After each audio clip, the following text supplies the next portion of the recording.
ಧರ್ಮಸ್ಥಳ ಗ್ರಾಮದಲ್ಲಿ ಶವ ಹುತ್ತಿಟ್ಟ ಪ್ರಕರಣದ ತನಿಖೆ ಈಗ ಪ್ರಮುಖ ಘಟ್ಟವನ್ನ ತಲುಪಿದೆ.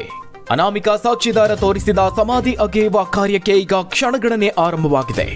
ನೂರಾರು ಶವಗಳನ್ನು ಹೂತಿದ್ದೇನೆ ಅಂದಿದ್ದ ದೂರುದಾರ ಇದೀಗ 13 ಸ್ಥಳಗಳನ್ನು ಗುರುತಿಸಿದ್ದಾನೆ. ಇನ್ನು ಹಲವು ಜಾಗಗಳನ್ನ ಆತ ತೋರಿಸುವಂತಹ ಸಾಧ್ಯತೆ ಇದೆ. ಇನ್ನುಳಿದಂತಹ ಜಾಗಗಳನ್ನ ಇವತ್ತು ಗುರುತಿಸಲಿದ್ದಾನೆ. ಬಳಿಕ ಗುರುತಿಸಿರುವಂತಹ ಜಾಗಗಳನ್ನ ಅಗೆಯೋದಕ್ಕೆ ಎಸ್ಐಟಿ ತೀರ್ಮಾನ ಮಾಡಿದೆ. ಎಸ್ಐಟಿ ತನಿಖೆ ಈಗ ಪ್ರಮುಖ ಘಟ್ಟವನ್ನ ತಲುಪಿದೆ. ಧರ್ಮಸ್ಥಳ ಕೇಸ್ ಈಗ ಸಂಚಲನ ಮೂಡಿಸಿರುವಂತಹ ಕೇಸ್ ಪ್ರಮುಖ ಘಟ್ಟವನ್ನ ತಲುಪಿದ್ದು ಭಾರೀ ಕುತೂಹಲವನ್ನ ಮೂಡಿಸಿದೆ. ಧರ್ಮಸ್ಥಳ ಗ್ರಾಮದಲ್ಲಿ ನೂರಾರು ಶವಗಳನ್ನ ಹೂತಿಟ್ಟಿದ್ದೇನೆ ಅಂತ ಹೇಳಿದ್ದ ಅನಾಮಿಕ ವ್ಯಕ್ತಿ ಪೊಲೀಸ್ ಠಾಣೆಗೆ ದೂರನ್ನ ನೀಡಿದ್ದ. ಆ ಬಳಿಕ ತನಿಖೆಗೆ ರಚನೆಯಾಗಿದ್ದ ಎಸ್ಐಟಿ ದೂರುದಾರ ವ್ಯಕ್ತಿಯನ್ನ 2 ದಿನಗಳ ಕಾಲ ಸುದೀರ್ಘವಾಗಿ ವಿಚಾರಣೆ ನಡೆಸಿತು. ಆತನ ಪೂರ್ವಾಪರ ವಿಚಾರಣೆ ಆಯಿತು. ಆತನ ಇತಿಹಾಸವನ್ನ ಕೆದಕಲಾಯಿತು. ನಂತರದಲ್ಲಿ ಆತನ ಬಳಿ ಇರುವಂತಹ ಸಾಕ್ಷ್ಯನ್ನು ಕೂಡ ಕೇಳಲಾಯಿತು. ಇದೀಗ ಶವಗಳನ್ನ ಹೂತಿಟ್ಟಂತಹ ಸ್ಥಳಗಳನ್ನ ಗುರುತಿಸುವಂತಹ ಕಾರ್ಯ ನಡೀತಾ ಇದೆ. ಈಗಾಗಲೇ ಆತ 13 ಸ್ಥಳಗಳನ್ನು ಗುರುತಿಸಿದ್ದಾನೆ. ದಟ್ಟರಣ್ಯದಲ್ಲಿ ಹಾಗೆ ನೇತ್ರಾವತಿ ಸ್ನಾನಘಟ್ಟದ ಸಮೀಪದಲ್ಲೂ ಹಲವು ಸ್ಥಳಗಳನ್ನು ಆತ ಗುರುತಿಸಿದ್ದಾನೆ.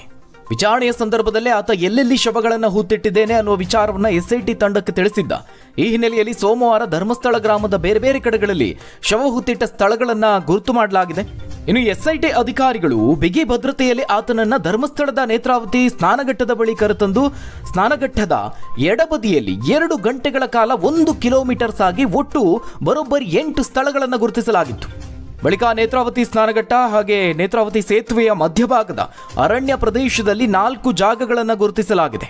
ಬಳಿಕ ನೇತ್ರಾವತಿ ಸ್ನಾನಘಟ್ಟದ ಬಲಬದಿಯಲ್ಲಿದ್ದ ಅಜಿಕುರಿ ರಸ್ತೆ ಬದಿಯ ಜಾಗದಲ್ಲೂ ಶವ ಹುತ್ತಿಟ್ಟಿರೋದಾಗಿ ಅನಾಮಿಕ ವ್ಯಕ್ತಿ ಗುರುತಿಸಿದ್ದಾನೆ. ಸೋಮವಾರ ಎಸ್ಐಟಿ ತಂಡ ಸುಮಾರು 15 ಸ್ಥಳಗಳನ್ನು ಗುರುತಿಸಬೇಕು ಅಂತ ತಯಾರಿಯನ್ನು ಹಾಕೊಂಡಿತ್ತು. ಆದರೆ ಸಮಯ ಸಾಕಾಗಲಿಲ್ಲ. ಕತ್ತಲಾದ ಹಿನ್ನೆಲೆಯಲ್ಲಿ 13 ಸ್ಥಳಗಳನ್ನು ಮಾತ್ರ ಗುರುತಿಸೋದಕ್ಕೆ ಸಾಧ್ಯ ಆಯಿತು. ಇವತ್ತು ಮತ್ತಷ್ಟು ಜಾಗಗಳನ್ನು ಗುರುತಿಸುವ ಕೆಲಸ ಮುಂದುವರೆದಿದೆ. ಇನ್ನು ಸೋಮವಾರ ಗುರುತಿಸಿರುವಂತಹ ಎಲ್ಲ 13 ಜಾಗಗಳಿಗೂ ಎಸ್ಐಟಿ ವಿಶೇಷ ಭದ್ರತೆಯನ್ನು ಕಲ್ಪಿಸಿದೆ. ಮಹಜರು ಸಂದರ್ಭದಲ್ಲಿ ಸಾಕ್ಷಿದಾರ ತೋರಿಸಿದ 13 ಸ್ಥಳಗಳನ್ನು ಗುರುತಿಸಿದ ಸ್ಥಳಗಳ ದಾಖಲೀಕರಣ ಮಾಡಲಾಗಿದೆ. ಎಸ್ಐಟಿ ಆ ಗುರುತಿಸಿದ ಎಲ್ಲಾ ಸ್ಥಳಗಳಲ್ಲಿ ಬಿಗಿ ಭದ್ರತೆಯನ್ನ ಮಾಡಿದೆ. ಇನ್ನು ಗುರುತಿಸಿದ ಪ್ರತಿ ಸ್ಥಳಕ್ಕೂ ತಲಾ 2 ಮಂದಿ ಶಸ್ತ್ರಸಜ್ಜಿತ ಸಿಬ್ಬಂದಿಗಳನ್ನು ನೇಮಕ ಮಾಡಲಾಗಿದೆ. ದಟ್ಟ ಅರಣ್ಯದಲ್ಲಿ ರಾತ್ರಿ ಹಗಲು ಸರ್ಪಗಾವಲನ್ನು ಹಾಕಿದೆ. ಆ ಜಾಗಕ್ಕೆ ಟೇಪ್ ಹಾಕಲಾಗಿದೆ. ಎಲ್ಲದಕ್ಕೂ ನಂಬರ್ ಅನ್ನು ನೀಡಲಾಗಿದೆ. ಆ ಸ್ಥಳಗಳಿಗೆ ಬೇರೆ ಯಾರಿಗೂ ಪ್ರವೇಶ ಮಾಡದಂತೆ ನಿರ್ಬಂಧವನ್ನ ವಿಧಿಸಲಾಗಿದೆ. ಇವತ್ತು ಮತ್ತೆ ಉಳಿದಿರುವಂತಹ ಜಾಗಗಳ ಗುರುತಿಸುವ ಕೆಲಸ ನಡೀತಾ ಇದೆ.